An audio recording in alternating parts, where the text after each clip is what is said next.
Welcome to the Spiritualpreneur Podcast. I'm your host, Christian, aka Love Pixel. And in each episode, we sit down with spiritual entrepreneurs sharing their knowledge, wisdom, and tools on their path to authentic success. Let's dive in. What's up, beautiful people? This is Christian from the Successful Spiritualpreneur Podcast. And today I'm super excited to have Vish Chatterji on the call. He is after a successful career as an engineer, executive, and entrepreneur. He is honoring his soul purpose as an East meets West executive coach and Vedic wisdom teacher. So today we're going to dive a little bit deeper into Vedic astrology and Vedic philosophy. I'm super excited. And he helps people find the light through the wisdom of the ancestors, leveraging yoga, meditation, Ayurveda, Vedic philosophy, and Jyotish, which is Vedic astrology. Yeah. His coaching practice, Head and Heart Insights, serves clients across the globe, and he serves as faculty coach and educator for the Berkeley Executive Coaching Institute at UC Berkeley. Vish holds a Bachelor of Science in Mechanical Engineering from Northwestern University, an MBA from the University of Michigan, and an Executive Coaching Certificate from the UC Berkeley. Vish has studied in traditional Himalayan ashrams and at the Chopra Center for Wellbeing. Vish is also the author of The Business Casual Yogi, Take Charge of Your Body, Mind, and Career, and the newly released Astrology Decoded, The Secret Science of India's Sages, published by Mandala. Welcome to the show, Vish. Thank you for having me, Christian. I'm excited to get into our conversation. I appreciate you sharing my background with everyone. Yeah, it's always good to know, where people come from, and, that way you don't have to spend a lot of time explaining your story and this and that, and we can right away get into the details and the goodies. So, yeah, I personally think it's super fascinating to have a person on that knows about Vedic astrology, just because I find Vedic astrology so much more accurate than Western astrology. Do you find that to be true? Yeah, I think if you'd interviewed me when my book launched, so this is about 6 months ago, I said, yes, 100% Vedic astrology is much more accurate. I don't see the point of Western astrology. It's not even accurate to the actual sky. It's hocus pocus. Just use Vedic. It's the truth. But, after saying that on a few podcasts, I had a lot of Western astrologers get very upset with me and saying, hey, why are you dissing Western astrology? And I thought, wait a minute, and then clients saying, hey, I had a bunch of Western astrology readings and they were really good. And so I thought, let me start to understand Western astrology a little bit better. I don't know much about it. And I shouldn't just be this arrogant, dismissive person around a system that I don't really know. And so I tried to understand what is there. And what I've come to the conclusion of is Western astrology helps you understand your psychology. Where is your mind today? And it's a seasonal based system. The horoscope or the zodiac calculation adjusts as the years go on. So, the sky 2,000 years ago in Western astrology is different to what they use today.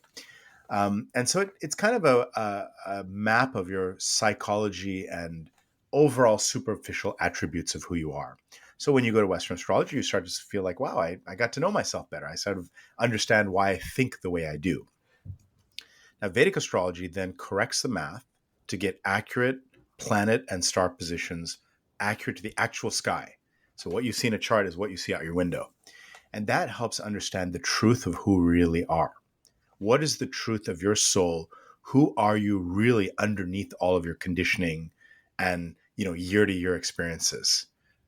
And Vedic astrology's attempt is to help you correct to the truth of your soul. So it's a whole different thing. So a lot of times when somebody gets a Vedic astrology reading, it's a bit shocking because it's like, they've deviated. The client has deviated so far from their soul, they don't really know like how far they've drifted. And the Vedic astrologer says, well, this is who you really are. And people are like, oh my gosh, like I kind of knew that, but it's a bit jarring, right? Now, if somebody is very spiritually attuned, they are a yogi, they practice yoga every day, they do a meditation practice every day, they do, deep spiritual practices, they've done a lot of self-work, then the Vedic astrology is going to make a lot of sense because they're through all these spiritual practices, they're correcting to the truth of who they are. So in a way, it's like, yes, I agree. It's a much more accurate system. It's a much deeper system. It's an understanding of you at a soul level and what are the real karmic patterns you're facing from a karmic point of view from lifetime to lifetime. Versus Western astrology, it's like, oh yeah, this is kind of my personality type. This is my psychology. This is where I'm at right now. So they both have use, but in different ways. Got it. And you, I mean, since you wrote a book about it, I assume you use Vedic astrology more. What do you think, like for business in general? I mean, that's a very broad question, but what do you say is good, better, or what are the advantages in? Yeah, so Vedic astrology has a much deeper predictive system. You can predict things in the future. You can see what energies are at play. There's a whole system of planetary periods that are active at different times in somebody's life, and so the accuracy and predictive ability is much more powerful. And then layered on that, Vedic astrology has a whole remedial system. How do you remedy something? So it's not that you look at your chart and say, okay, oh my gosh, you have a very difficult sun, you have no leadership capability, give it up. It's not like that in Vedic astrology. Vedic astrology says, okay, you have something weak in your chart. Here's something you can do about it. Here's a spiritual tool, a lifestyle change, a color that you can use, a branding shift you can make to shift that energy to be more aligned. There's remedies. And for a Vedic astrologer, what I do for my corporate clients is I'll pull up their chart to understand them as a leader, but I'll also pull up a birth chart for their company. When did the business start? And based on that, we know there's a birthing of the business, there's different planetary periods of the business, there's different transits of the business, there's a different personality of the business. And how do you then attenuate the energies of that business to have it become more successful? What color scheme would you choose? What naming would you choose? What, things do you want to activate in the business? What services do you want to offer? What kind of customers do you want to gravitate towards to sort of harmonize with the energy of that particular start date? Beautiful. I love that. Um, so in your world, like mostly you help executives, or like who's the audience that you serve most Mm. as you know So as I the almost have like a mix of buckets, right? So there's one bucket that is, a C-level, senior level executive, CEO of a company, senior vice presidents, like senior level management in Fortune 500 companies. And for them, a lot of times it's pure executive coaching. Sometimes they're open to some spiritual things. I might teach them meditation. I might teach them a little bit of yoga. And if they're open, some of them are actually, then I might bring in Vedic astrology as a tool to help understand themselves better. Then the next bucket are small business owners and solopreneurs, people that are starting their own business, running their own business. And I'm sort of their, in a way, I'm their de facto board of director. I'm helping see from the big picture, what is the business, what's your market, who you're trying to focus on, basic, brand positioning, marketing, what's the right customer, what customer is serving you, what customer isn't serving you, that basic solopreneur, small business owner kind of stuff. And then I have another category that are just spiritual seekers, that are literally people on a very deep spiritual path that are looking for some spiritual guidance. And I'm able to use the chart to help them figure out deeper spiritual practices to do, whether it's from the yoga system, the Ayurveda system, the bhakti, worship system, all drawing from the Indian Vedic tradition. Yeah, beautiful. And if somebody's in the audience is interested in booking a session with you, like why would they book a session with you? I guess if somebody's not really doesn't really know too much how you can help them or how even astrology can help them. I mean, you offer a wide palette of tools. Yeah, maybe a little summary. Yeah. So Vedic astrology, if somebody's open to Vedic astrology, that's usually the starting point. And people don't really know what it is, right? So it's a chance to really understand, okay, here are the energies at play in your life, in your business. And and a lot of times the client will say, my gosh, that's something I've always thought of. Like it's been nagging in my mind, but you're helping me articulate it. So a lot of times the Vedic chart is able to help someone articulate something that was intuitive, but not manifested in verbal or written expression. I'm also trained as a coach, so I'm able to ask a lot of questions. And rather than just doing a reading, like a typical astrologer would just say, "Okay, here's a chart, and let me just keep talking and talking," I can stop and say, "Let me ask a question. I see this energy in your chart. I see this energy in this part of your life. I see some challenge with this particular talent of yours. Let's explore that. Tell me about what's going on." And in that dialogue where the client really shares about their challenges, their perspectives, I'm able to sort of help them facilitate their own wisdom in solving their challenge or in going the next level. And the great thing about astrology is I can tie an issue in there. Let's say it's a coach, right? There's somebody who's a coach and they come to me for a session.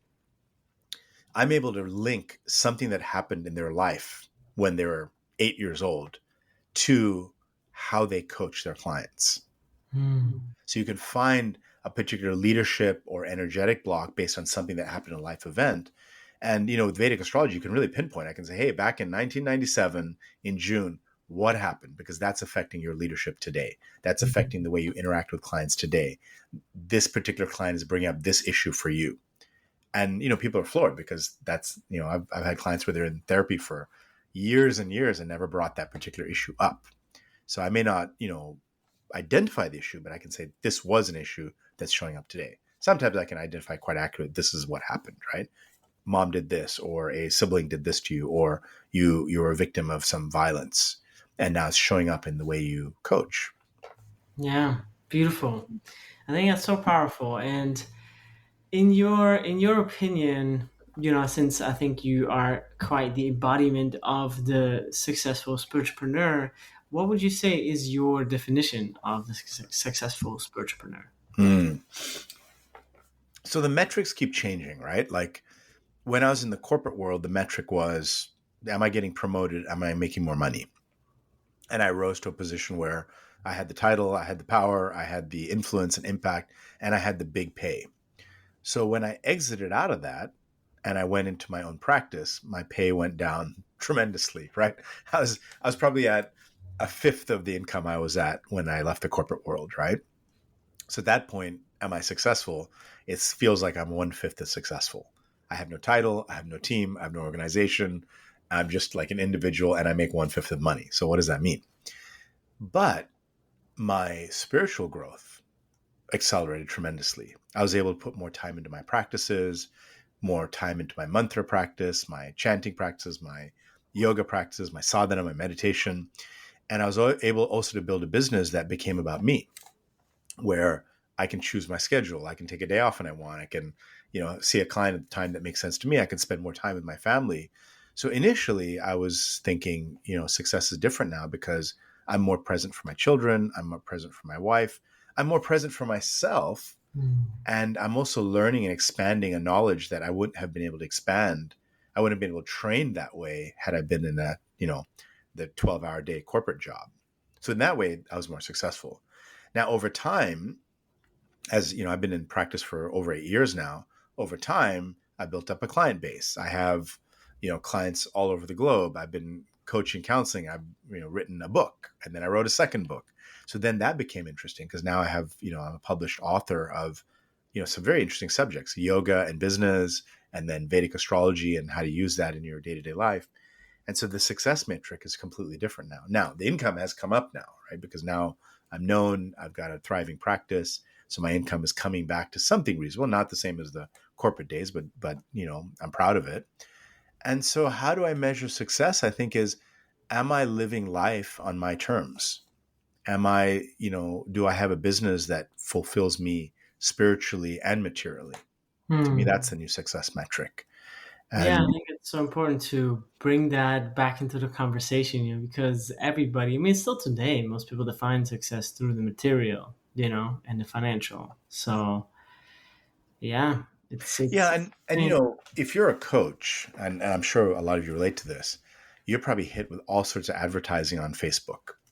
And it says, hey, sign up with us and we'll get you to 6-figure income per month, $100,000 a month. And it's like, does that really work? And now I've coached some of those people who do that. And I've seen what's behind the scenes. And it's not real. It's not real. It's not sustainable. So I think it's very important to be very careful how you measure what your success is. Don't tie it to some number that was advertised to you. yeah. That's the first rule. Don't I tie mean, it to a number that was advertised. I think it works. Like, you can coach somebody for income for sure, but the amount of work it takes is often underestimated. It's like the promise of like in 3 months or 6 months, and like, often 1 month, which is like, if you believe that, you're really delusional. Exactly right. But let's say 6 months, maybe even a year. In a year, I'm gonna get you from being 9 to 5 now to making 100,000, 6 figures. How? Like, you probably you're not that smart at business yet. Like, you don't really know how to, like, all these things you do differently from like 9 to 5 than being an entrepreneur. Like, create content, getting yourself out there, leadership, organization, self, productivity stuff. It's like it doesn't happen in a month. I don't think in 3 months. I'm surprised in 6 months, and I'm still surprised at 1 year. Yeah, and even then, what are you willing to compromise in terms of your values? Right. Mm. So that's another thing is people start to, we have this concept I use with clients called, icky marketing. Like if you're involved in icky marketing, you can grow your business, you can become very successful. But what have you given up? What have you given up in terms of your values, your authenticity and your integrity? So I am, I'm very proud in what I've created because it's not icky. I don't do any marketing. Even How did you create it? well, it's just to my values, right? So I remember even when the book launched, in the book, How did you start? I guess give us a little I started this year and now I saw it slowly going that, you know what I mean? Like a little timeline of sorts. Like I think if you, yeah, I mean, when I started, it was basically, I charge an hourly fee. So I meet a client, they pay me for the hour, and that's it. I don't do any sort of, you have to commit to this, you have to do this package, you have to do like it was very much set in the beginning. It was just session to session, so I could know if I'm doing a good job, they're going to reschedule. If I'm not doing a good job, they're not going to reschedule. Whereas when a lot of coaches start out, they start with these package things where you have to do this and you have to commit for this time. And that way, if the coach is not doing well, the client has no exit. So then the client is trapped, but the coach also doesn't get real feedback because the client's trapped, right? So I started with a very simple, like, okay, here's my hourly rate. And at the end of every session, you can decide if you want to continue or not. Very, very flexible. And then I started to notice certain clients that I was working with, they just kept coming back over and over for years. And I was like, okay, this is working what I'm doing with those clients. Then they would make referrals. They would say, hey, Vish is doing this with me, or somebody would notice their change. So it became very, very organic. I had no online presence, no social media, not even a website. I did an about me page, if you remember what those were, a single page, and that was it, and a business card. And then little by little, things started growing and people said, hey, why don't you do this? And I started a little newsletter, but then I was like, I don't really have time for that. I'm busy. And then little by little, social media, I didn't do much on it. Again, it's not something that I have a lot of time or cycles for. I just focus on the coaching. So it's been years. So for me to build up to a sustainable practice took 2 or 3 years and very basic business approach. I'm trained as an MBA. I can get very sophisticated in business, but this is something that was just a very simple, like, here I am. Here's what I offer. The big work, I think, was getting clear on what is it that I do that's unique. What makes me unique as a coach? And identifying that, hey, I'm trained in yoga for 20 years and I'm trained in business with an MBA and 20 years in the corporate world. Plus I had this coaching experience. And I combined those, very unique, this East meets West coach. So you've got it right when some people say that's exactly what I need. And some people say, yeah, that's not for me. Then you have it right. That's your positioning, right? Then over time, as the book came out, the book got lots of exposure. The first book got exposure. People started coming in, hearing about the book on a podcast or here and there. And the second book on astrology, that sort of blew up in a big way. So, now new clients, I think I'm booked into August or something like that. It's months and months. I just don't have room in the schedule.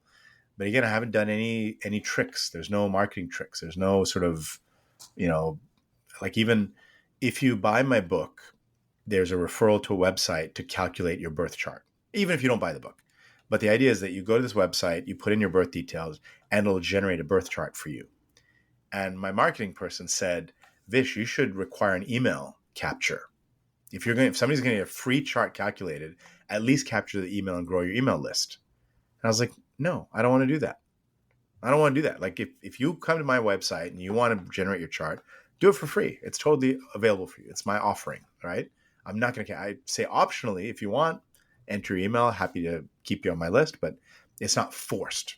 Yeah. Somebody would say the moment you capture an email, send a lead magnet, right? Send this email with this offer and this thing. I'm like, I don't want to do that. It just doesn't feel aligned with my values. Yeah.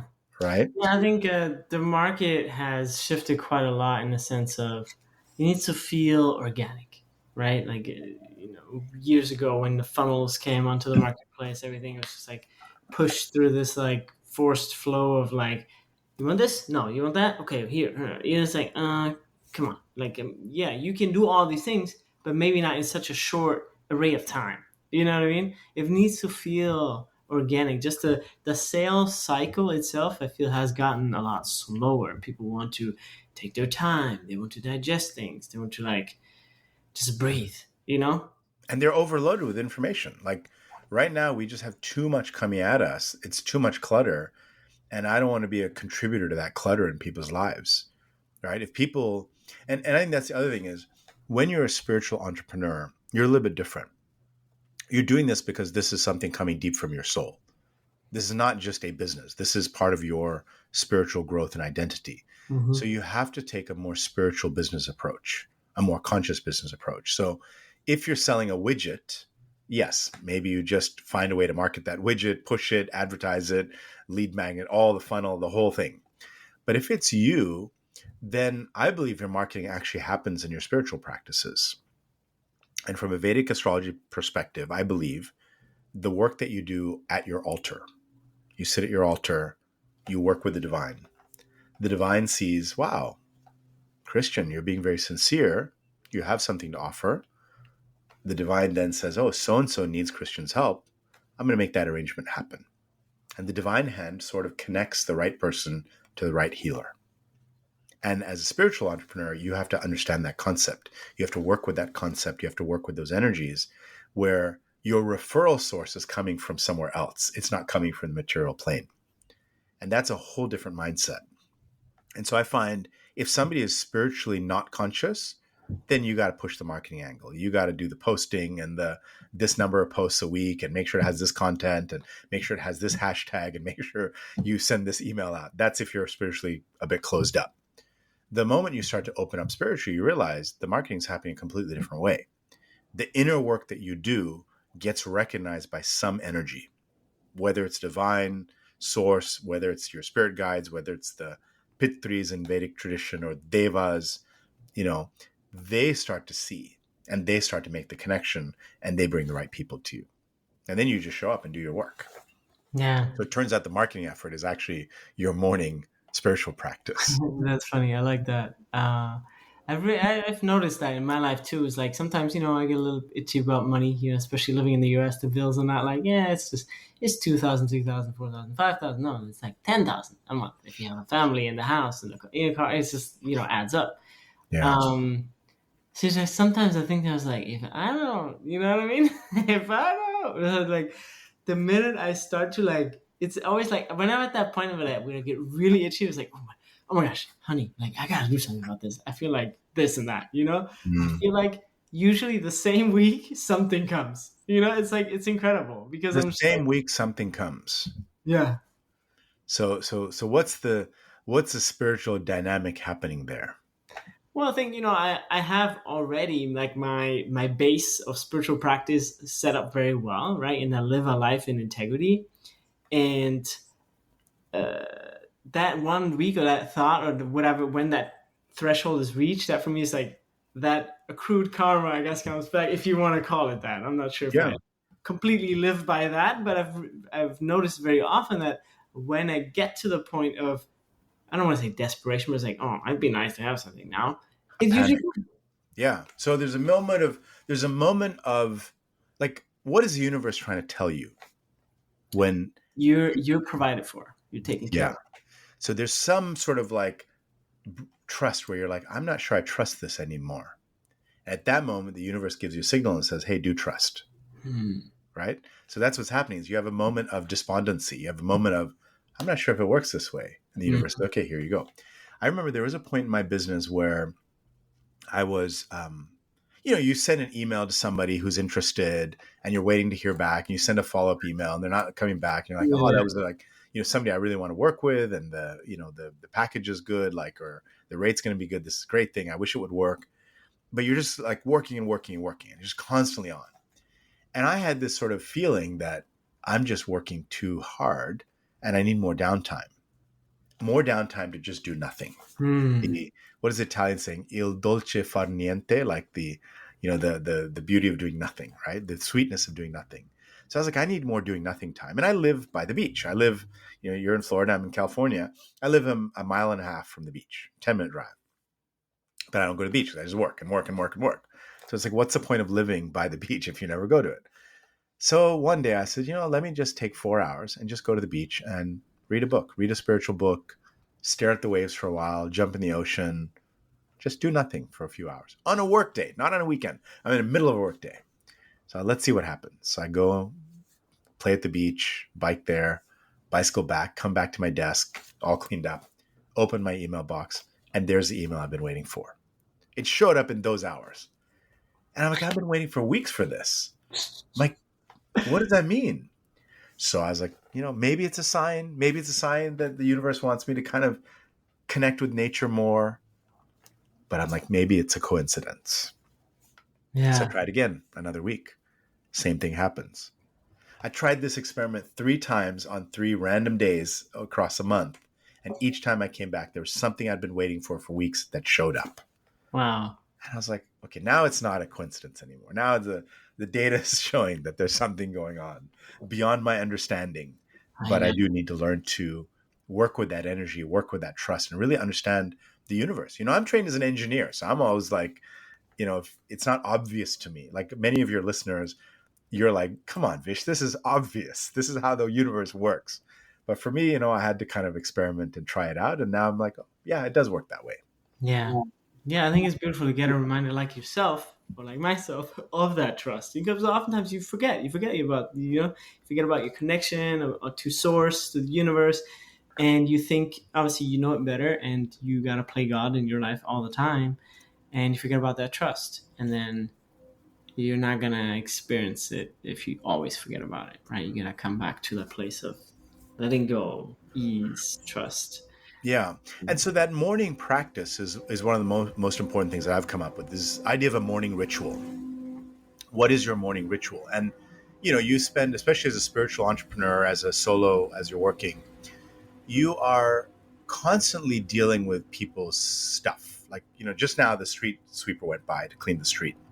So these are omens, right? Like if I'm tuned in, I've done my morning practice, I can say, oh, a street sweeper went by. What does that mean? Well, the streets get dirty over time. You as a spiritual entrepreneur, when you're working with people, you're sort of taking on some of their dirt. You're taking on some of their karma. You're getting into deep conversations with the client. You're understanding their karma. You may not call it karma, but you're understanding their challenges. Some of that gets peppered on you. Mm-hmm. And that needs a regular cleansing. So every morning when you sit in the morning and you do your practices, when you do yoga practice, you meditate, you do some kind of chanting, you light some incense, all that is cleaning up, street sweeping, ready for the next day. And then you show up again. And that daily routine of daily ritual of cleansing is very, very important. You're cleaning up your channels. The second thing that happens when you have a daily morning practice is you're making a connection to the divine. In Sanskrit, we call this sadhana. Sadhana is a daily connection to the divine of your choosing, whatever method you use. And that is what influences your work. So if all you're doing is working, going to bed, getting up, working again, you're missing the point. Like you might as well get a corporate job and make way more money. When you do this, you're aligning spiritually. So you need, as a spiritual entrepreneur, as a solopreneur, you have to have some kind of a morning cleansing practice, divine connection practice. Throughout the day, you need to keep reminding yourself that connection to the divine. And in the evening, you have to have some kind of ritual that cleanses and readies you for the evening. Right? Becomes very important markers. Love that. Yeah, I think it's so essential to get back into the habit of clearing, cleansing, self-care. I think when you're a solopreneur, you tend to just, like, as you say, take on a lot of stuff throughout the day, whether it's client stuff for your own or even family stuff. You start helping family members, solving their problems, helping them with their business instead of your own. There's a lot of stuff, so I think it's very crucial, as you say, to really master that regular, like, morning practice. And yes, during the day, if you can do something fantastic, and the evening also, it's beautiful. So what happens when a family member comes and says, hey, Christian, help me out? What do you do? Yeah, okay. First response is, you want to people please, you want to help these people. And I feel, for me, it's a little bit easier because most of my family members are in Germany, right? I only have like my immediate family, wife and child here in Florida. So yeah, for them it's like, yeah, of course I'll help you. And it's usually like immediate, right? Because when somebody requests it, you do it immediately. But a lot of times another time would be better for for yourself, because you Self, just came yeah. off a client call or some like long work hour work session, right? So you carry that with you into that whatever it is you're doing for them. Yeah. How many times do you get somebody saying, "Hey, can you give me a friend's discount?" Yeah, people who know me, they always ask for discounts for sure. Yeah. And shouldn't our friends be the ones that support us the most? Yeah. Right? Like, my income depends on my work. And now you're asking me, because you're my friend, that I should get less income to help a friend. That doesn't make sense. Like, if you have a day job, and I think this was my mindset, I had a day job. If somebody asked me for help on the side, of course I'm happy to help, because I'm already getting paid by a company. I have a salary. Of course I'll help as much as I want to help people. But the moment I've left that day job and this is my job, every time somebody asks me for help, I'm taking my energy, my time, and giving it and foregoing income. And when I give a discount, it's even less. Like, so I've always wondered. So when I work with people and they say, "Hey, Vish, you're my friend, I'm going to give you a deal," I'm going to say, "No, I'm your friend. I'm going to pay you full price. If I'm your friend, I should support you the most. Mm-hmm. So if I'm your friend, I'm paying full price. You can discount somebody else, but not for me, because I'm your friend." And so that's one thing to remember as a spiritual entrepreneur is you should ask your friends to help you by paying your full rates. That's one. The other is, how many freebies do you give out? Like, at some point, it gets exhausting, right? Like, I could literally I could have a full-time job right now only helping people that claim to be my friends and family. I could work a full month, 40 hours a week, just helping the people that are asking me for free help and not provide for myself, right? So it starts to get it starts to get a little out of control. Now, in astrology, we understand the concept of karma. Everything is karma. And so if somebody comes to me and I do some work for them and I don't charge them, I just got a big credit for helping someone. And they just got a big debit for taking free energy. That's not good for them. That's not going to help them. So you start to realize that, in a way, put the money aside, put the income needs aside. If I don't charge for my work, that person will actually suffer because they're getting some free benefit without having energetically exchanged for it. And I'm getting this, increase in credit, but that's a bit selfish in the karmic credit realm. Mm-hmm. So in a way, you have to charge in order for the karmas to get balanced. You have to charge for your work in order for there to be an equal balance so that they get benefit from that advice. So even if it's a family member, if they ask me to look at their chart, I say I will, but you have to pay for it. And I don't need the money. I'm happy to help you. Go make a donation somewhere, but it has to be this amount because this is the value of that service. We in this day and age don't seem to understand this concept of energy exchange. And I talked about this in my book, you go to a restaurant, you eat a meal. Why do you have to pay that high price? Oh, this plate's too expensive. But you're paying for the server, you're paying for the chef, the cook, the short order person, the delivery driver who brought the supplies to the restaurant, the landlord, rent that has to be paid for that restaurant. All of that is baked into that price. And people don't think about that. You have to fairly compensate all of these different factors involved in that particular thing, in that particular meal. As a solo entrepreneur, as a spiritual entrepreneur, all those courses you took, all that training you did, all those certifications, you paid out of your pocket for that. And now somebody's coming and saying, "Hey, you did all that knowledge and now condense it down for me in this 30 minutes and give me some advice." It's like, you did all the work. The reason you're able to provide that is because of all the expenses you made, all those hotel stays, all those flights, all those trainings, all those Zoom calls, all that time you spent. You should get compensated for that. All right.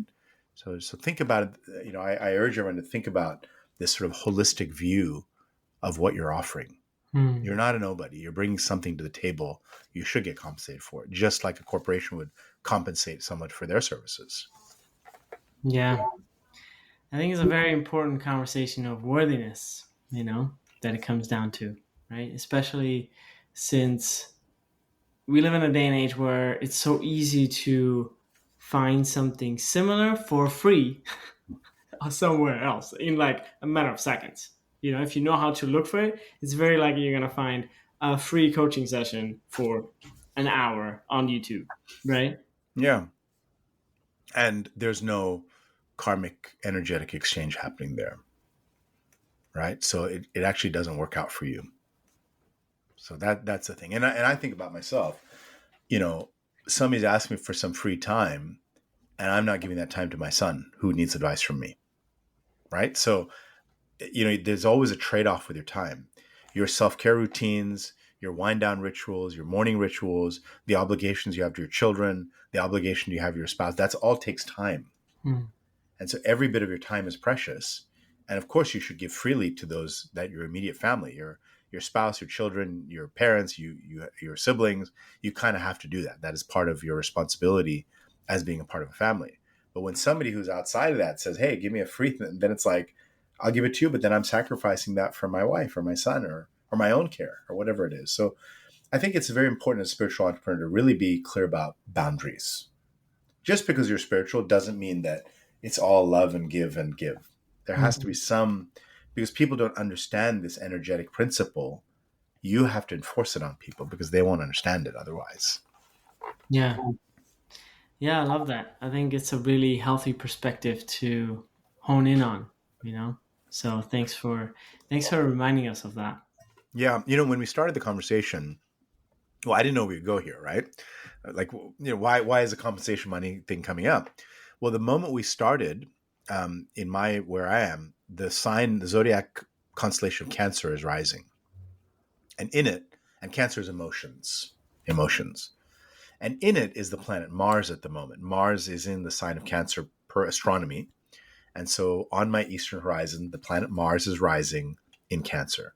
And when Mars is in Cancer, it's debilitated, which means it doesn't give its full power. And Mars is the planet that's the warrior that stands up for principles and stands up for what is right. And when it's debilitated in Cancer, it's unable to stand up for what's right. So the conversation we're having is energetically my emotions don't allow me to stand up for what is right. And so for all of you listening, because there's the energy at play at this moment when we're recording, you have to think, what emotions are preventing you from standing up for what's right? Why are you not standing up for what you're worth? Beautiful. That's a good question to journal on. Yeah. A great journaling homework from today's conversation. Beautiful. So we're coming up towards the end of the episode, and I wanted to dive a little bit more into your, more personal question in terms of who or what inspires you the most currently in your spiritual and entrepreneurial journey. I would say this relationship I'm developing with the divine is inspiring. I grew up in a Hindu family and we had a lot of rituals. We went to temple, we did all these things, but they're all very routine. There's no meaning behind it. It's like, you're supposed to do this, so you do it. Do this, say this mantra, pray to this God. You're like, okay, but I didn't understand what's going on. It's just like many religions, you just do it because you're told to do it, but you don't really understand what's happening. And over time, when I went to my coaching training, I met this man who's a coach who became a coach to me. His name is Don. And he's one of the coaches at Berkeley Executive Institute. And he's a very deeply religious man. He's Catholic and deeply religious. And it's almost like wherever he goes, like God is following him around. And whenever he speaks, it's as if God is speaking through his mouth. And I just felt like, how do I be like that? Like, how do I have that? Is it faith? Is it religion? Is it something else? Like, what is it? He seems to be the most God-connected person. I feel like he's a walking, living, God-connected human. And I started to wonder, with this inspiration in a human form, how do I have that in my life? And as I've been doing my rituals and my practices from the yoga tradition, and the yoga tradition is connected to the Vedic tradition, very Indian tradition, I started doing things out of faith, because that's what you're supposed to do. I believe it. But I also understand the science behind it. But little by little, things have been shifting in my life. And I really am starting to feel this divinity around me all the time. And then as it happens, because I'm an engineer, I'm like, am I believing it or is it real? I happen to meet a few psychics. I have psychics that are my clients. I have mediums that are my clients. And when they sometimes come and I do a ritual, they'll be like, yeah, so and so this deity has appeared. Like they know it, they feel it, they can sense it, they can see it. So what to me is a belief and a scientific practice, it's turning out actually is really happening energetically, that these deities start to show up. They start to energetically show up in the space you're in. Ancestors, spirit guides start to show up in the space. I can call on a spirit guide, I can offer something to a spirit guide, but I can't feel if they're really there. But when I have a psychic around, they're like, yeah, it worked. You called and they're there. They're actually around you. I'm like, wow, really? So I hope that on my journey, I'll start to have that sensitivity. But for now, I'm starting to get a real logical understanding that this stuff is not made up. Yeah, I love that too. Yeah, always some ascended masters, I guess I would connect with on a regular basis. Is I've even like have a picture of them in front of my on my wall. That's incredible. Is Jesus, Mm-hmm. Saint Germain, Mm-hmm. Saint Francis. You Mm. know, his freedom and his just like playfulness, like no material. Like, he's just like playing Wow. being a kid, you know.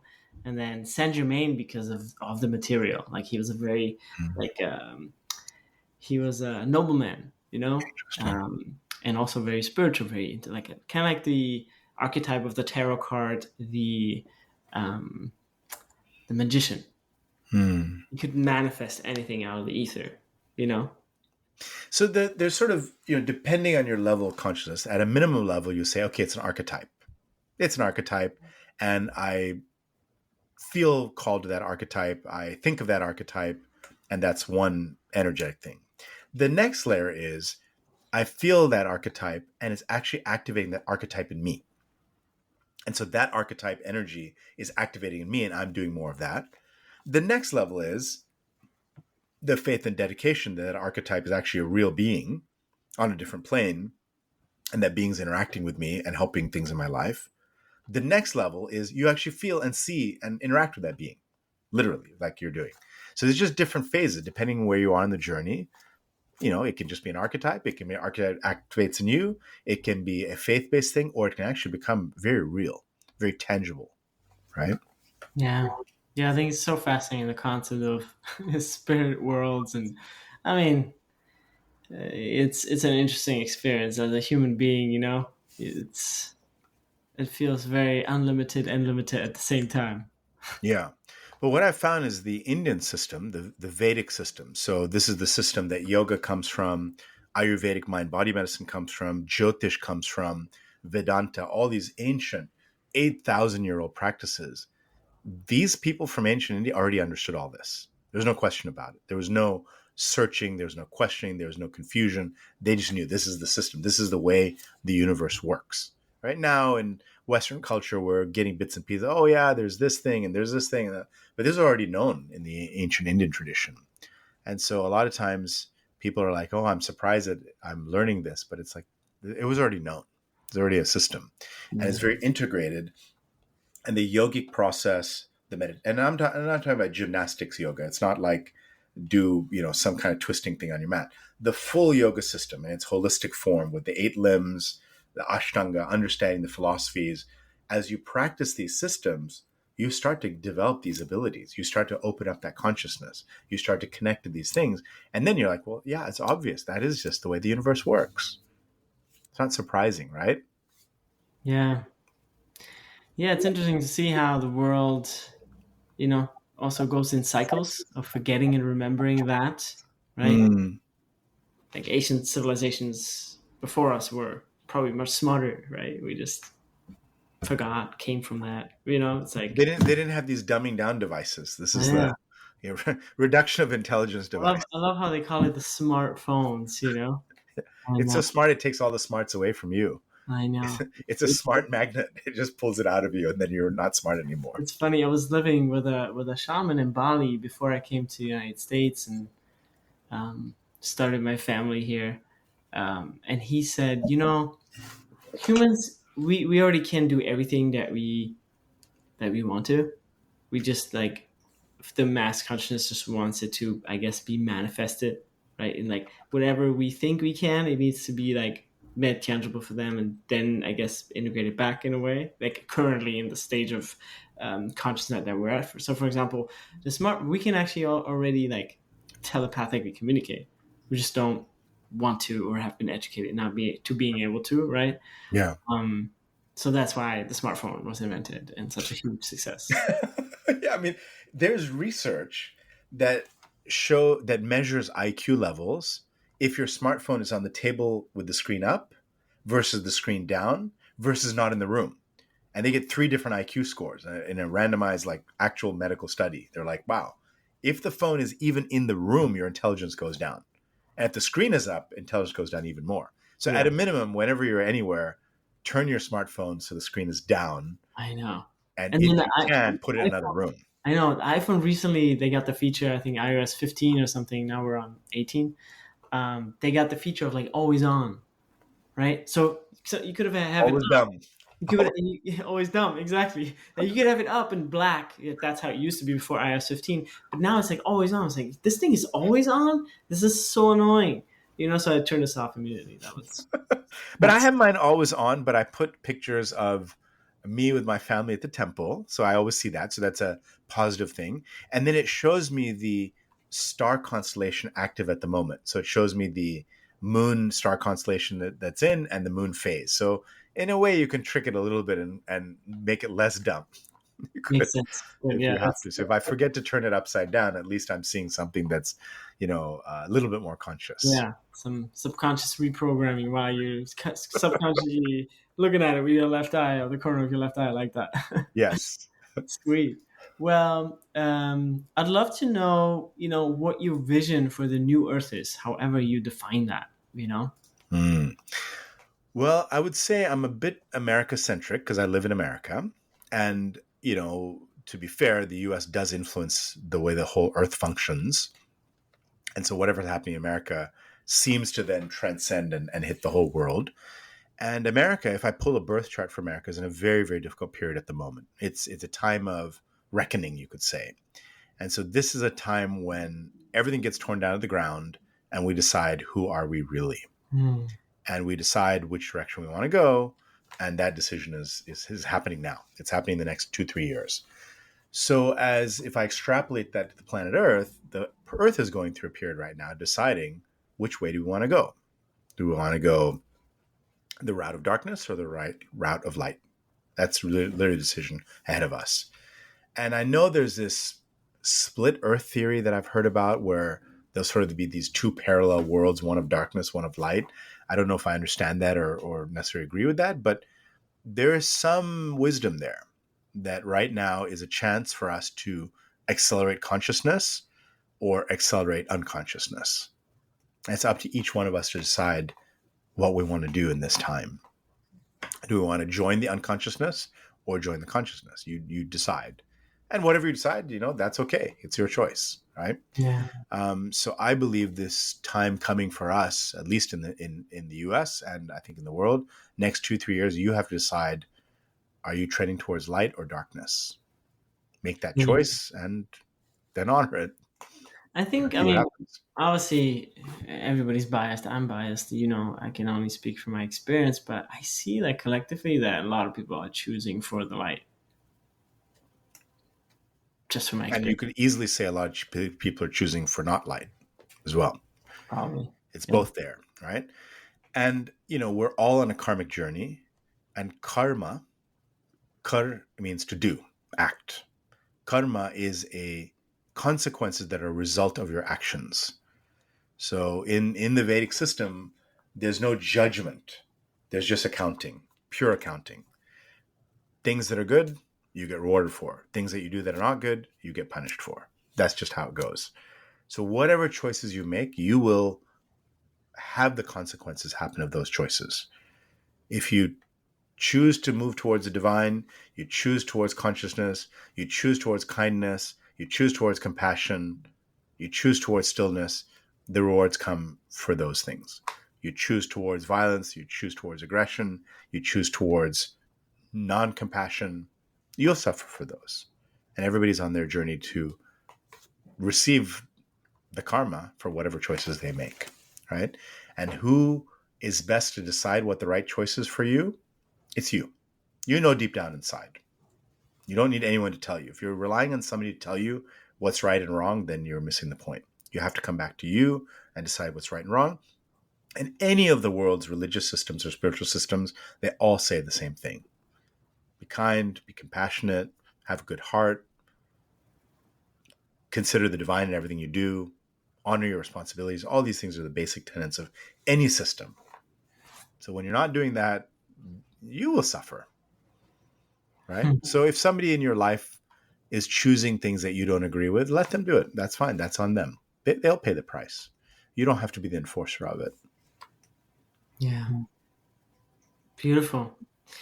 Well, it's been a beautiful time we spent, 15 minutes.